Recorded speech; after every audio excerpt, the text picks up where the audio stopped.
everybody. Welcome back to the Leader Club podcast. My name is Michael. This is Caleb. And we are so excited because it's another week, and that means another Leader Club podcast. And today we actually had a very special guest come on, Stephen Law. Now, Stephen, he brought a fire episode and a fire interview this last week as he talked about how you can be the best you. The talk was phenomenal. It was great. It was actually the best talk. Stephen does a phenomenal job. He's a great, very gifted speaker. Just all the way around a great episode that I believe everyone's going to enjoy. Yeah. So let's cut straight to the chase. You guys want to hear what he has to say. So let's jump right into today's podcast. But I want to start with why, because I know that understanding the why will help you really hold on to the information. It's something that I've learned a lot, not just from Simon Sinek. I always love how he explains that. But why is better not enough? Why would I say don't be better? Because I mean, better's not bad. But there's a quote that I feel like sums it up very well. And it's from St. Jerome. It says, "Good, better, best, never let it rest till your good is better and your better is best." So think about that quote for a moment. Think about what it says. And then I want you to answer this question. What would you consider to be good work? See, is good work really just enough to get by? Is it good enough to not be considered a failure? Is it, really nothing incredible, but at least you're doing something? I always kind of like to say good work kind of is like a 3 out of 5 star rating, right? It's not negative. It's not positive. So if you had a 3 out of 5 star rating in, say, your business, what would it look like to be better in that situation? You could say that 4 stars is better. I mean, really 3.5 stars is better than just 3 stars. So if my goal was to just be better, then all I would need is a couple more positive reviews and suddenly I've succeeded. And I think what happens, it's sad, so many people would stop there and be like, all right, I'm better. This is good. I don't need to do anything else. But that's not our goal, right? Our goal should be to continually increase, celebrate the success, but keep on striving. See, the best results, of course, would be a 5-star rating.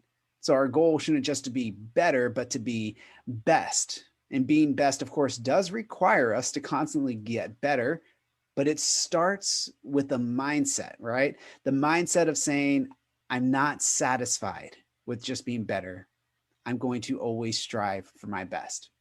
Now, there are countless studies that talk about the importance of the mind and how thoughts form our habits in our mind. And I've actually invested a lot recently and spent a lot of time learning how that works.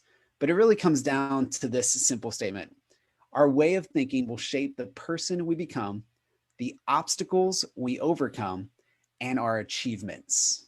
All right. Who are you going to become? What obstacles do you want to overcome? And what do you want to achieve? It starts here. It starts with the mind. So I don't know about you, but I'm tired of seeing people just settle for good results or better results. I'm striving and I'm passionate about seeing people really push past the ordinary and finding the extraordinary. I crave seeing individuals aim for their best. I mean, think about what it would look like in your life if the people that you interacted with on a daily basis, if they were always doing their best, what would be different? I mean, let's use a restaurant, for example, right? We all love to eat food. So if we go and we order some food, would I want the cook to be okay with just a good meal? Or would I want the cook to try to make me the best meal that they could ever make? The answer's obvious, right? We want the best. Another example is my wife and I, we've been looking at childcare facilities for our child that was born just a few months ago. And we're trying to figure out, where should we bring our child? Is this place safe? Is it clean? And would we want just a facility that's just babysitting? Or would we want a staff that's constantly trying to bring out the best in my child? Another one that's a pretty obvious answer, right? We want the best for my child. Of course we do. Selfishly, we always want people to do their best for us. but it's not just about us. And that's what's so important about this idea that I'm trying to get across. See, what happens is when those people do their best, it changes them as well. Think about it. If an employee is always getting 5-star reviews, getting compliments, and showing that exemplary service, well, then they're setting themselves for a raise or a promotion. Or if an artist is always doing their best work, then they're going to earn a reputation that would make their work more valuable, right? So hopefully you can see the picture at this point. Better is not enough, but we should aim to do our best in every situation and also bring out the best with every interaction. I So love it. that's what I want to talk about a lot with it is how do we do that? What does that look like? Oh yeah. So you're talking about the way of thinking, the thought there in that quote of just our thought patterns or our mindset developing who we are. What are some things or some habits that you have in place or you've seen to where we can have the best mindset possible to truly achieve what it is that we're striving for? Yeah, there are a lot of habits that I think go into it. And some of them is having that mindset of saying, I don't ever want to stop. I don't want to limit myself. I know I've learned a lot from so many different leaders, and I love to read or listen. I mean, Audible is amazing. I love to listen to a lot of books. And the reason I do that is not because I want to say, oh, I read this many books this year. It's because every book that I read teaches me something new and improves the life that I'm in. Or maybe I read a book or hear a book and I'm like, wow, that was terrible. At least I know what not to do or what not to live. And that's really one of the main essentials that I've put in my life is the desire to learn, the desire to grow. And what's fun about the book, I try to keep it very straightforward. See, I have read a lot of different books, and a lot of them, they're large books and they take a lot of time to go through. The audibles are like 20 hours, and I'm busy. We all can be pretty busy. Yeah. And it's tough to sometimes find the time to get all that information in. So when I wrote the book, my hope was to be able to give people, I call it kindling, right? It's like fire starter. It's a short, easy read. I mean, this book, it's not very thick, right? It's, Yeah. gosh, how many pages is this? Less than 200, like Yeah, 175 or something. 175, right around Yeah. there. That's not a huge book. And the reason is because I want you to be able to get the best information with the right amount of time. And there are quotes from other books. And the hope is that, hey, if you enjoy the book, then maybe you would be excited about finding and making the time to read some of the other books. But it's a great place to start for people to really start to set the habit of learning. Yeah, very true. The book, I will have to say, is awesome. Just how straightforward it is, to the point. Nugget after nugget, just of truth that's there. You know, there's a couple chapters where I felt like I was highlighting the entire page because I mean it just is. You've definitely put a lot of time into it to get it narrowed down and concise and to the point because there are other writers out there that the book's 300 pages and you read it and you're like, they could have made this 150-page book and it would have been fine. I mean, they would have got to the point, but there's just a lot of fluff. So definitely really did enjoy that just with your book there. And yeah, I like the thought behind just what we can do to just have a winning mindset. Mm-hmm. So if you like, I could walk through some more details of that first chapter. Really, that's what chapter 1's about, the idea of finding your best plan. Go with that? Go for it. All right. So really, as I mentioned, the first chapter, the key is learning. All right. We want to be able to have the best plan. We want to not just jump in aimlessly and blind, but no, we want to make a plan for it. And this comes from that idea of, hindsight is 2020. We've all heard that phrase. And now that phrase has completely new meaning after last year, right? Yes. But we want to make the best decisions, but we mess up. We wish that have done things differently. And at some point we're like, man, if I would have known that that was going to happen, if I could do it again, I would do this, or now I know for next time. We say these moments and we find ourselves regretting the choices that we made. But the only real way to avoid that type of regret is to have a solid plan, to think about the future. And that plan should keep in mind all the different options and help us figure out really where we want to go and what we want to do. But of course, plans still fail. So what do we do when things go wrong? What do we do when we still find ourselves in regret? Well, obviously, it's a fair question to ask because we've all been there. But the idea is, remember, we're talking about our thinking. So if you did make your best plan and that plan did not work out and it went wrong, instead of dwelling in the regret, you get to choose to learn from that plan. And then you make your next plan, and that plan will become your next best plan. That's why I say that the key to your best plan is learning, because you have to be willing to learn all the time. One of John Maxwell's books that I really enjoy is Sometimes You Win, Sometimes You Learn, right? Yeah. That is so important to understand. It's not the idea of losing. It's the idea that you either win or you learn how to win next time. Mm-hmm. And that's something we should all constantly apply to our life. We have to be willing to learn from the past, and not just your past, but the past mistakes and successes of other people as well. I mean, speaking of John Maxwell, one of my favorite quotes that he says is that it said that a wise person learns from his mistakes. A wiser one learns from others' mistakes, but the wisest person of all learns from others' successes. That is so crucial to understand, because I think we struggle with the idea that we have to be the one that fails. We have to be the one that succeeds for us to learn, but that's not true. Pick up the book, watch the video, whatever it is, find someone else who's done it and you can learn from them. Being the best in every circumstance simply means learning from the best examples. Really, if you ignore the past, you're just going to end up repeating it. Yep. You will repeat it again and again. But at the same time, if we're looking back, even though that might give us that 2020 vision, that vision does require us to turn around and look to the future. We can't live in the past full of regret, but we can learn from the past and we can make that plan to set our best future. See, if you're not sure what that plan looks like, that's okay. Because learning doesn't mean that you have all the answers. None of us have all the answers. That's why we're constantly growing. So we try to find them. I mean, that's why hopefully the people who are here right now, those in Leader Club that are listening, you're here because you are in a never-ending pursuit to grow, to learn. So what happens if you can't find what you're looking for? Well, that's where you should not be afraid to ask for help. Say, hey, does anyone else know where I can go? Can someone point me in the right direction?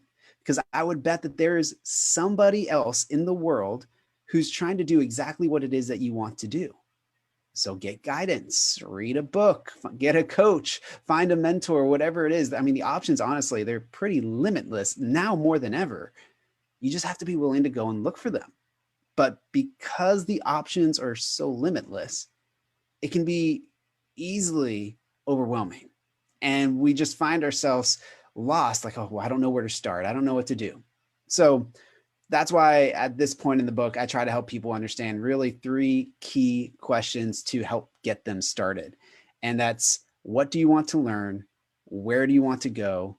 And what do you want to accomplish? So, I mean, if you're taking notes, you can write those down and take the time, come up with those answers. That's going to help you understand what it is that you want to start to do. What do you want to learn?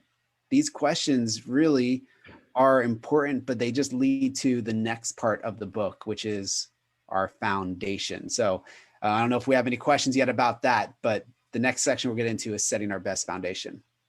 Yeah, I like it. With even what you've been saying about learning, I truly believe that if we can become committed to being lifelong learners, we're going to find in every situation, we can definitely, figure out what works, what doesn't work, how we can adjust and definitely improve to be our best at the, the next time. So yeah, I'm enjoying it.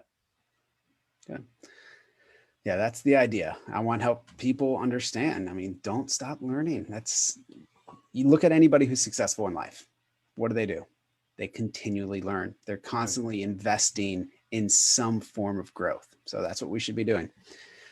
But of course, that comes down to that foundation that we have. And I find the best foundation that we could have is actually our identity. I think that our identity is the key. So I look at what is the definition of a foundation, all right? And the definition is defined as a basis, such as a tenet, principle, or axiom, upon which something stands or is supported, an underlying base or support. So we get the idea. A foundation is crucial for any building project, right? Without a foundation, whatever you build is going to suffer. When it comes to your goals and your dreams, without the proper foundation, it's going to be destined to fade away.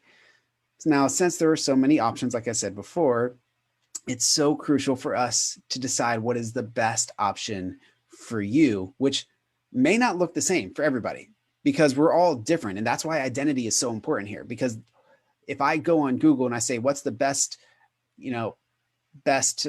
microphone, what's the best camera, what's the best laptop? That might be the best for one person, but that might not be the best for me because I have my own specific needs, my own requirements. So before you can make the decision and figure out what's best, you have to understand yourself, your own identity. And I love that I get to work with a lot of teenage students. As a pastor, I've specifically focused on middle school and high school students for the last 10 years. And even before then, I volunteered in that area. And identity is probably the most challenging obstacle that my students face. I mean, the world we live in, people are always telling us who we are and what we should do, and not always in the nice way, right? So for those students, they typically find their identity based on their circumstances, who they're around, what do they like to do, where do they spend their time. But if we're honest, even as adults, we do the same thing. What do people call you? What do they say about you? I mean, if someone were to ask someone to describe you, like, you gave me a description at the beginning here, what would they say about you? What would they say about your life? I mean, take a moment and really think about it. Is that description really who you are? Would your spouse say the same thing as your friend or your coworker? What about the cashier that sees you at the store, or the person that drove next to you on the road? I mean, that might be hard to think about, right? But think about it. Who are you? Are we congruent wherever we're at? Are we being the same? Who is the truth about who we are? And if we think about that answer, the question is, are you happy with who you are? Are you still trying to figure out the truth? Who are you? That's what we're trying to discover through all this. And I feel like one of the best ways to understand that is to look at our surroundings. Like, what has influenced your life? What has shaped your identity? I mean, the more we understand what has influenced you, the more we can truly find what brings us joy. We can find what helps us understand what our identity really is supposed to be. I love how William M. Thackeray said, whatever you are, be a good one. Yeah. And that's so important. And the way I would actually personally say it is, whoever you are, be the best you, right? Be the best you. It doesn't matter what you want to call it. Be the best version of yourself. And when we understand and embrace our identity, we start to accomplish more without having doubt, without having worry. And that's why your goals and your dreams, they should revolve around who you are. Understanding who you are can be a lifelong pursuit, but start with trying to decide who you want to be, and that why. Like I said, start with the why. That's the foundation that's going to set you up for success. But in the end, it's what you choose to build on that foundation that's actually going to shape your best future. So that's where we get to start having fun. I always say it's kind of like picking up your first box of Legos as a kid. And if you've ever played with Legos before, when you first get your first box, it's a little overwhelming, right? You're looking at all the different pieces and there's just like danger zone everywhere in the house because you just threw them out of the box. We all did it. But then when you get the idea in your head, well, this is what I want to build, suddenly it becomes fun. We're like, oh, I'm going to spend my time putting the best house together. I'm going to build a bridge. I'm building a race car, right? It's an exciting moment because you start to piece together the pieces of your life that you know are what you want. And that's where the ideas start to pop up in your mind and you start building, and you might make mistakes, but then you start to fix them and you keep building. And it's a beautiful thing to see that happen. And that's what I love about watching kids with Legos. You can see that happening over and over again. And I think that's what we're supposed to be like. We're supposed to be like these kids who don't give up when we put the wrong piece on the wrong side of the Lego. We just keep trying to build our dream and find the materials to do so. So that's the idea. That's our foundation. And of course, the next part of that would be, what do you build on that foundation? That's the third section. Yeah. Very, very good thoughts. Like, even, just in line with the foundation, you said it's going to be different for everybody.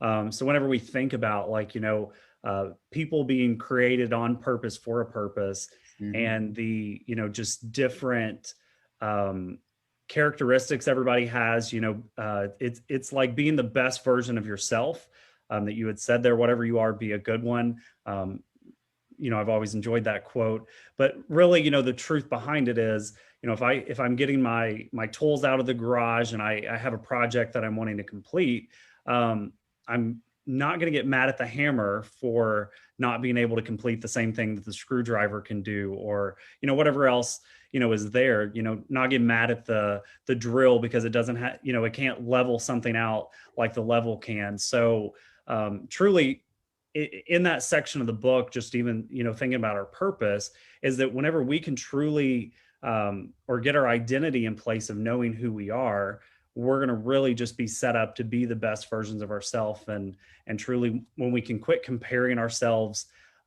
with everyone around us and compare myself, well, I'm not like you and you're not like me, but realizing, man, I'm myself. I can be the best version of myself. I can't be the best version of Stephen, but I can be the best version of Caleb. And that's what I should be striving for. So really love that part of it as well. Yeah, it's so important. I think it is so difficult sometimes to figure out, okay, well, what do we do with that? Even once we start to figure out our identity, we're like, well, what's next? How do I make something out of myself? How do I make a name for myself, as people like to say? So that's where I think the next chapter really comes in, and it helps people understand, okay, what does it take to be able to find that success with who you are? And I do want to simply say this: success looks different for a lot of people.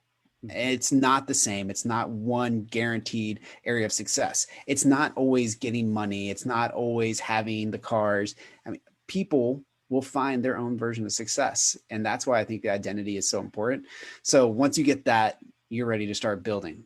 So what does it look like to build? That's where we're going to jump into for a second here. There are really three materials that I try to say are the best materials for your life. And the first one is ambition, right? Ambition simply means a strong desire to do or achieve something, typically requiring determination and hard work.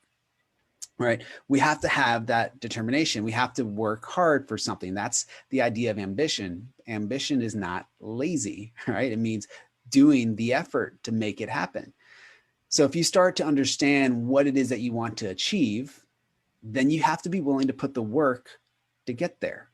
Yes, some people get lucky and they stumble into great success, or maybe they inherited it.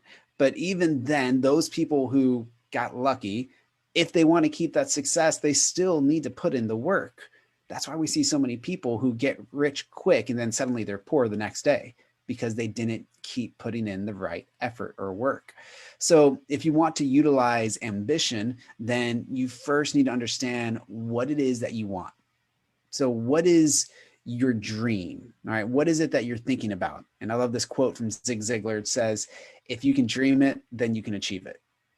I mean, that's talking about the power of the mind, right? I am an avid dreamer, and I'm not just meaning metaphorically, literally, like I dream all the time. And I dream about hanging out with my friends. I dream about doing fun sports.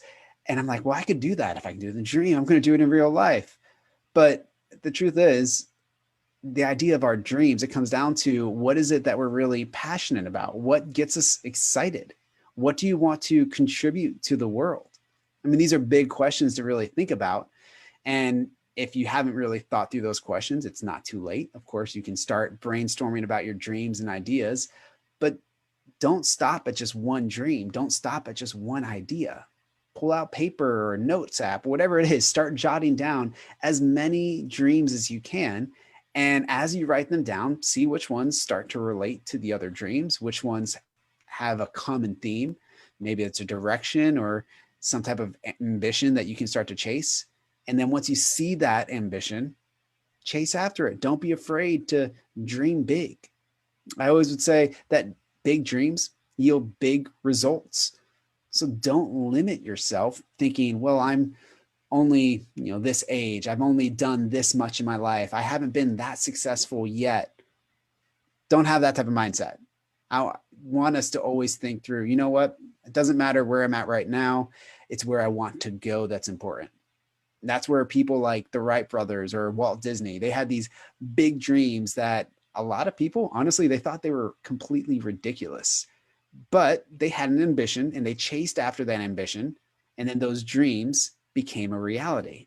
They had to work hard. They did not find that success overnight. They had a lot of failures, but they learned from those failures and they planned out their next steps.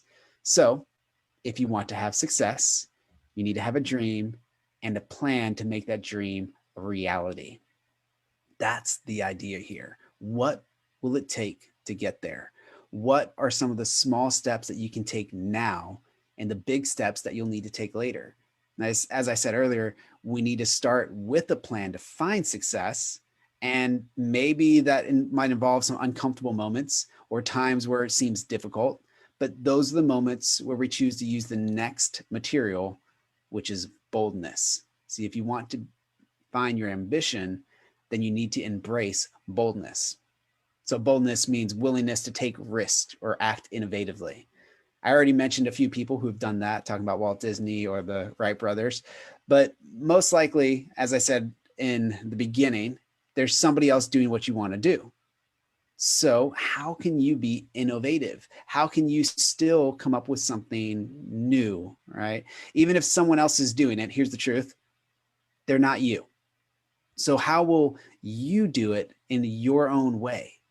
I mean, when Steve Jobs made the iPod, it was not the first portable music player. There were already other music players out there, but what he did was he made the best portable music player at that time. He was known for his big risks and his innovations, and often because of that, he received a lot of harsh criticism. But even in those moments, he was still willing to take bold steps to achieve the ambition. He was able to be bold because he had confidence, which is the third material. So you have ambition, which leads you to boldness, but then you have to have confidence. See, confidence is a feeling of self-assurance arising from one's own ambitions. One's appreciation of one's abilities and qualities. All right, that's what will lead them to those ambitions. This goes back to your identity. If you have that identity, you can embrace it and be confident in who you are. And then you will find yourself capable of so much more. Even if you feel like you're not capable right now in this moment, you can choose to get in the right mindset, to have the confidence to learn what it takes to become capable. See, Walt Disney also said this, all of our dreams can come true if we have the courage to pursue them. The reason most people lack courage or confidence is because they've believed some lie. Maybe that lie was about who they are, or what they could do, but somewhere along the line, maybe someone said, oh, you can't do it, or you're not good enough. You don't have what it takes. And those moments, I mean, they're heavy words, and it's hard to throw them off.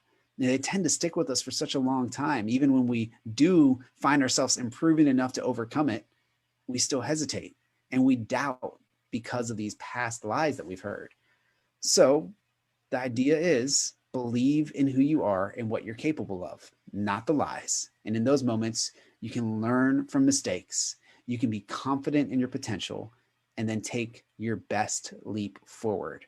And those are really the steps that we need in order to understand how to reach our best life.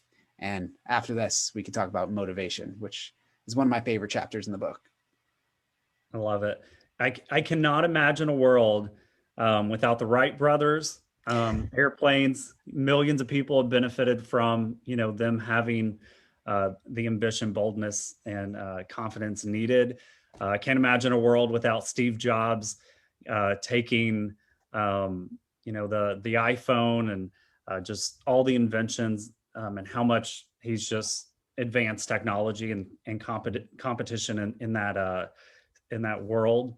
And then, even Walt Disney, I'm sure, especially growing up near Disney World, I'm sure you can't imagine a world without Walt Disney ever, pursuing his dreams and goals there. So there's a lot of really good quotes by all of them, just even on, going after it, and their examples of what they say actually has some weight to it because they've accomplished those things. So really good.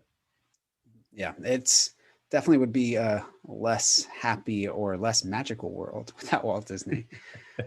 But you think about all these people, and I always think of like, well, how did they do it? I mean, they struggled a lot. The Wright brothers, they had so many failures. They almost died multiple times, right? And the criticism that Steve Jobs or Walt Disney faced, like what helped them overcome it? And it comes down to your best motivation. It's the purpose that we have. What is the purpose that we are chasing after? So I want even those of you that are watching now, think about why you're here. What is your motivation? Go ahead and maybe if those of you that are in the chat, go ahead and type it in the chat. Why are you here right now? What makes you want to be a part of the Leader Talk or be a part of Leader Club as a whole? Why do you seek growth? I mean, with that answer, think about this. What do you hope to achieve? What is your purpose? Is it to become better at business and earn income? I mean, I feel like people will often say that their best motivation is they want to be able to make more money and they think money is the ultimate answer to all their problems. And while, yes, money can be very helpful, there's nothing wrong with having money. It's really about what you do with that money that's important. But it's really just a stepping stone to what actually motivates you. I mean, do you want money to be able to gain popularity or to earn a high status? People love being seen, especially now they're going online and like they want to become influencers so everyone can see who they are. People love having that respect. They feel like they're more worthwhile because more people see them. But even then, if you keep digging into it, I think that we maybe want that respect because we try to understand if we have what it takes, where it's really coming down to our own personal self. And we say, well, I want self-gain. I want to grow. I want to be the one that's capable of it. And while it's important to take care of you, often that pursuit can be set aside. I mean, that's where when I started writing this book, originally I was like, well, I just want to write the book so I can become an author and people can see what I have to offer. And that just faded away. It did not help me finish the book. And if you read through the book, you'll see that that was not the final motivation that I had. That's not what carried me through to the completion of the book. After several years of me just delaying it and not getting it done, it was that moment that I figured out the best motivation that I finally knocked it out, got it done way faster than before. And I wish I didn't waste 3 years with the wrong motivation. This book would have been in a lot more people's hands a lot sooner if that was the case. But see, eventually self-gain, money, popularity, all those things are going to leave you wanting more. And they're just motivators, right? That seem to make the impossible possible. But I love those stories where you hear about somebody who's like lifting up a car to save someone trapped underneath of it. The moments where people seem to do superhuman things and they're like superheroes in the real world. Like those are the moments where we see people fueled by, of course, adrenaline, but that adrenaline is almost always triggered by a selfless nature, right? It's a desire to help other people that is naturally inside of all of us. And what I've learned over my life of being in the church and life of ministry, and honestly, just from everything that I've seen true is that one of the biggest keys to unlocking the best strength is learning to think and act outside of personal gain. This is really the staple of why I wrote the book. It's to help people understand this point. Guys, this podcast was amazing. One of my favorite parts about what Stephen was talking about was just, whoever you are in life, whoever you're going to be the best you. And I know a lot of times we can get stuck in ruts. We can get stuck, just doing the 9 to 5, the ordinary routines. And we find ourselves just being average, right? Not living up to our full potential. And I love the whole concept about being better, consistently trying to one up yourself. And so, just his whole concept behind, don't be better, just be best, like that really hit me right in the heart. So Caleb, what was something that stuck out to you, man? Yeah, the quote he gave there in the beginning was, "Our way of thinking will shape the person we become, the obstacles we overcome, and our achievements." So ultimately, if we're going to be our best, we've got to have the best form of thinking at all times. So if we're gonna accomplish the best we can, it's going to require us thinking the best. Because if we're doubting it in our mind, actually being able to perform at our best isn't going to be there. So absolutely love that part of it.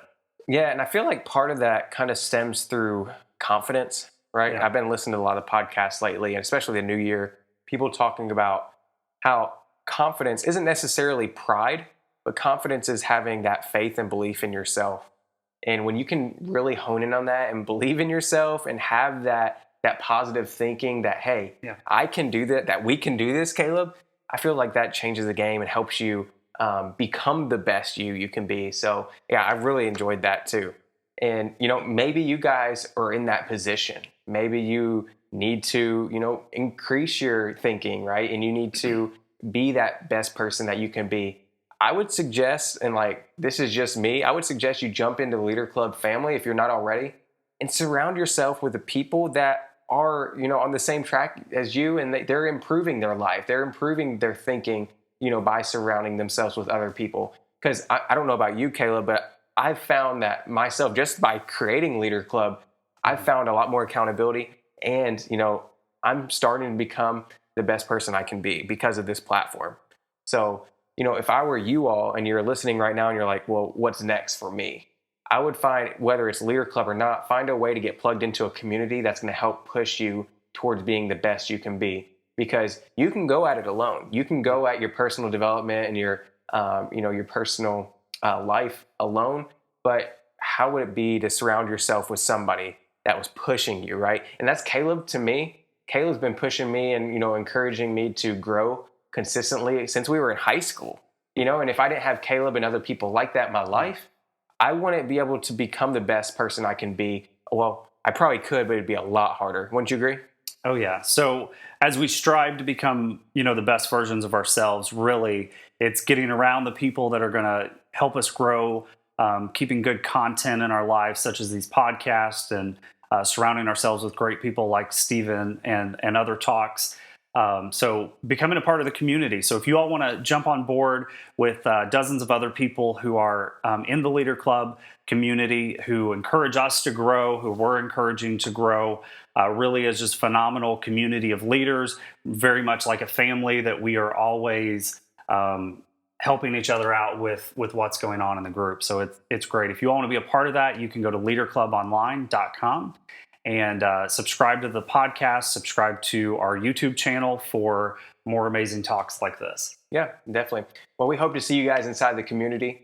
And if you have any questions, feel free to shoot us a message on Facebook or anywhere else that, you can find us. So God bless you guys, and we'll see you on another episode of our Leader Talks.